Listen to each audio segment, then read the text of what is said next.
নমস্কাৰ বন্ধুসকল, মই প্ৰণৱে ইউটিউব চেনেল এডুকেশ্যন এণ্ড মোৰৰ অন্য এটা ভিডিঅ'লৈ আপোনালোক সকলোকে স্বাগতম জনাইছোঁ। বন্ধুসকল, আজি আমাৰ ভিডিঅ'ৰ বিষয়বস্তু হৈছে কৃষ্ণকান্ত সন্দিকৈদেৱৰ জীৱনী। গতিকে আহকচোন পলম নকৰি আজিৰ ভিডিঅ'টো আৰম্ভ কৰোঁ। আৰু তাৰ আগতে আপোনালোকলৈ এটা অনুৰোধ, মোৰ চেনেলটো যদি ছাবস্ক্ৰাইব কৰা নাই তেতিয়াহ'লে ছাবস্ক্ৰাইব কৰি দিব আৰু কাষতে থকা বেল আইকনটো প্ৰেছ কৰি দিব মোৰ এই শিক্ষামূলক ভিডিঅ'সমূহ পাই থাকিবলৈ। জন্ম: কৃষ্ণকান্ত সন্দিকৈদেৱৰ জন্ম হৈছিল 1898 চনৰ 20 জুলাই তাৰিখে।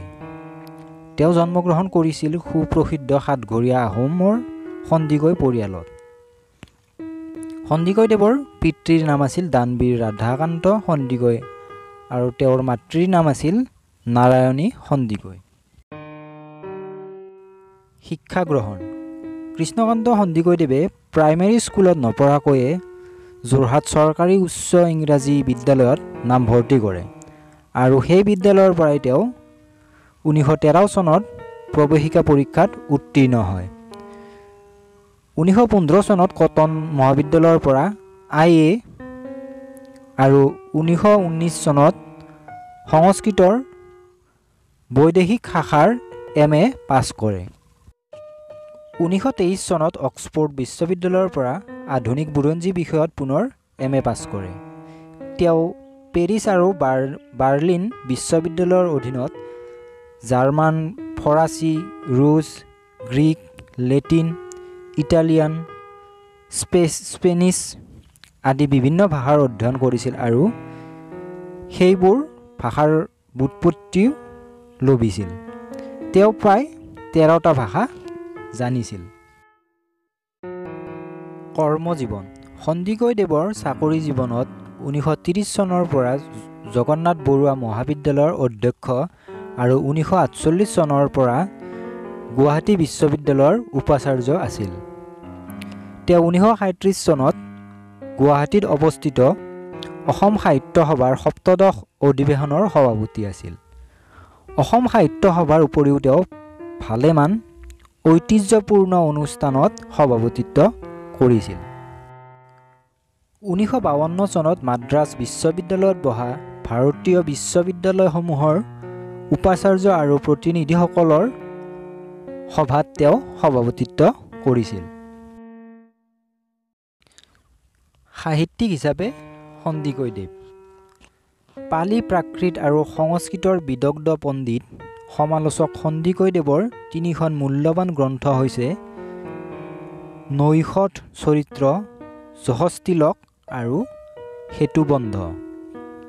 ছাত্ৰাৱস্থাৰ পৰাই সাহিত্য সেৱাত আগ্ৰহ থকা আজীৱন সাহিত্য সাধনাত সন্দিকৈৰ প্ৰথমখন গ্ৰন্থ হৈছে শ্ৰীহৰ্ষৰ সংস্কৃত মহাকাব্য নৈষধ চৰিত্ৰ, ইংৰাজী অনুবাদ। নল দময়ন্তীৰ কাহিনীৰ ভিত্তিত এই মহাকাব্যখন ৰচিত। সন্দিকৈদেৱৰ দ্বিতীয় গ্ৰন্থ হ'ল যশস্তিলক। গ্ৰন্থখনৰ মূল ৰচক 10ম শতিকাৰ জৈন কবি সোমদেৱ। যশস্তিলক গ্ৰন্থখনত জৈন ধৰ্মৰ গৱেষণামূলক আলোচনা দাঙি ধৰা হৈছে। সন্দিকৈদেৱৰ তৃতীয়খন গ্ৰন্থ হ'ল সেতুবন্ধ। 5ম শতিকাৰ প্ৰবৰ সেন মহাকবি ৰচিত প্ৰাক গ্ৰন্থ সেতুবন্ধ, ইংৰাজী অনুবাদ। ৰামায়ণৰ উত্তৰ ভাগৰ কথাবস্তুক লৈ এই গ্ৰন্থখন ৰচিত হৈছিল। সন্দিকৈৰ এই 3খন গ্ৰন্থই জগতজোৰা খ্যাতি অধিকাৰী হৈছিল। কলিকতাৰ পৰা লোহিত চন্দ্ৰ ভূঞাই প্ৰকাশ কৰা শিশু আলোচনী অকণৰ লগতো সন্দিকৈদেৱ ঘনিষ্ঠভাৱে জড়িত আছিল। তাত তেওঁ জীৱ-জন্তুৰ নামে কিছু প্ৰবন্ধ লিখিছিল। উপাধি আৰু সন্মান: 1955 চনত কৃষ্ণকান্ত সন্দিকৈদেৱক ভাৰত চৰকাৰে পদ্মশ্ৰী আৰু 1967 চনত পদ্মভূষণ সন্মানেৰে সন্মানিত কৰে। তেওঁক মহাৰাষ্ট্ৰৰ ডেক্কান মহাবিদ্যালয়ে ডিলিট আৰু অসম সাহিত্য সভাৰ তৰফৰ পৰা সদস্য মহিয়ান উপাধিৰে সন্মানিত কৰে। কৃষ্ণকান্ত সন্দিকৈদেৱৰ ৰচনা সম্ভাৰ শীৰ্ষক গ্ৰন্থৰ বাবে তেওঁক মৰণোত্তৰভাৱে 1985 চনত সাহিত্য অকাডেমী বঁটাৰে সন্মানিত কৰা হয়। দানবীৰ সন্দিকৈদেৱ অসমৰ দানবীৰ বুলি খ্যাতি থকা ৰাধাকান্ত সন্দিকৈৰ পুত্ৰ কৃষ্ণকান্ত সন্দিকৈয়ে পিতাকৰ দৰে দানী বুলি যশস্বী অৰ্জিছে।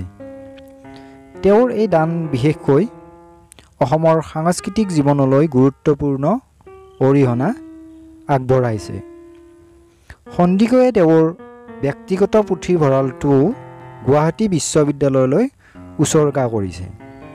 ইংৰাজী, Sanskrit, Pali, Prakrit, France, German, Italian, Spanish, Latin, Greek আৰু ৰাছিয়ান আদি কৰি প্ৰায় 11টা ভাষাত প্ৰায় 3 লাখৰ কিতাপ তেওঁ পুথিভঁৰালত আছিল। দেহাৱসান কৃষ্ণকান্ত সন্দিকৈদেৱৰ 1982 চনৰ 7 জুন তাৰিখে দেহাৱসান ঘটে। কবি নলিনীবালা দেৱীয়ে লিখিছে, মহিয়ান দানবীৰ পিতৃৰ সন্তান, নোহোৱা মাথো তুমি অসমৰ গৌৰৱ, ভাৰতৰ গৌৰৱ তুমি বিশ্বজ্ঞান মন্দিৰত হে ৰাজৰ্ষি, তোমাৰ নিভৃত জীৱনৰ সাধনাৰ অভিনৱ পথে সোঁৱৰাই অতীতৰ ঋষিৰ জীৱন।